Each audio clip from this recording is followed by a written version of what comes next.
Welcome dear students. આજે આપણે અપૂર્ણ નંબર અથવા તો ઇમ્પરફેક્ટ નંબરનો વર્ગમૂળ કાઢતા શીખીશું. હવે આપણે સૌથી પહેલાં તમને કીધું છે કે 1 થી 25 સુધીના વર્ગમૂળ આપણને યાદ હોવા જોઈએ. હવે આપણે એક સંખ્યા લઈએ એના પહેલાં આપણે આમાં સૂત્ર યાદ રાખવાનું છે. આમાં સૂત્ર છે વર્ગમૂળમાં a plus or minus b છેદમાં 2 વર્ગમૂળમાં a. આપણે આ સૂત્ર યાદ રાખવાનું છે. હવે મારે આ 38 જે છે એ આપણે જાણીએ છીએ કે 38 જે છે એનું આપણે ઇમ્પરફેક્ટ નંબર એટલે કે આનું પોઈન્ટમાં વર્ગમૂળ આવશે. તો હવે હું 38 ને આવી રીતે પણ લખી શકું અને આપણે 36 વત્તા 2. કેમ 36? કેમ કે 36 જે છે એનું વર્ગ નીકળે છે. તો જે પણ નજીકનું સૌથી નજીકની જે સંખ્યા હશે એને આપણે અને એના બાકીનું જે છે પ્લસ ઓર માઇનસ કરીને લખી નાખીએ.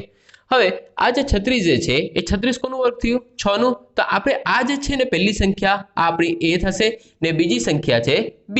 હવે આ પ્રમાણે આપણે સૂત્રમાં ગોઠવીએ તો 6 વર્ગમૂળમાં છે ને તો આપણે આનું 6 લઈશું તો 6 વત્તા વત્તાનું વત્તા b એટલે કે 2 અને 2 ગુણ્યા 6 કેમ કે 2 વર્ગમૂળમાં જે સંખ્યા હતી એને આપણે ગુણાકારમાં રાખીશું. તો હવે આપણે જવાબ બનશે 6 વત્તા 2 છેદમાં 12. ભાગાકાર કરીએ તો 2 6 12 એટલે 1/6 જવાબ આવ્યું. હવે 1/6 છે તો આપણે અહીંયા આપણે ભાગાકાર કરીએ તો 1 અંદર 6 12 ભાગનો ચાલે એટલે પોઈન્ટ, અહીંયા 0 6 એકુ 6 વધ્યા 4 ભાગનો ચાલે એટલે ફરીથી 0 ઉતારીએ તો 6 1 6 36 ને આમ આપણે આ 4. હવે ભાગાકાર આમ ચાલતું રહેશે પણ પોઈન્ટ પછી આપણે બે સંખ્યા લેવાની. તો આપણે આ જે 6 હતું ને તો 6.16 આનું જવાબ થશે. હવે એ જ રીતે આપણે બીજી સંખ્યા 147 આનું આપણે વર્ગમૂળ કાઢવું છે.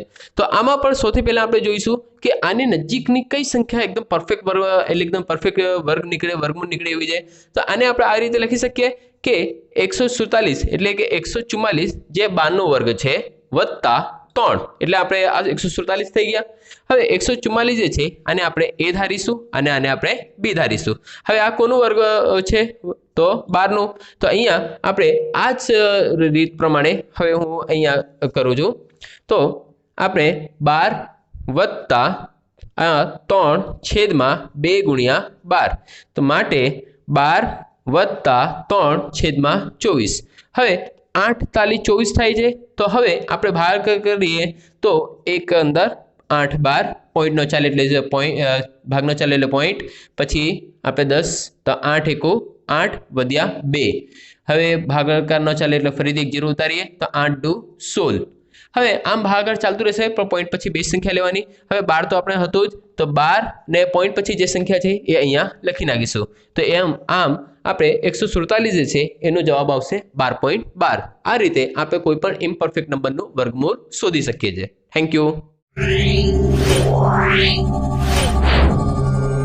Yeah.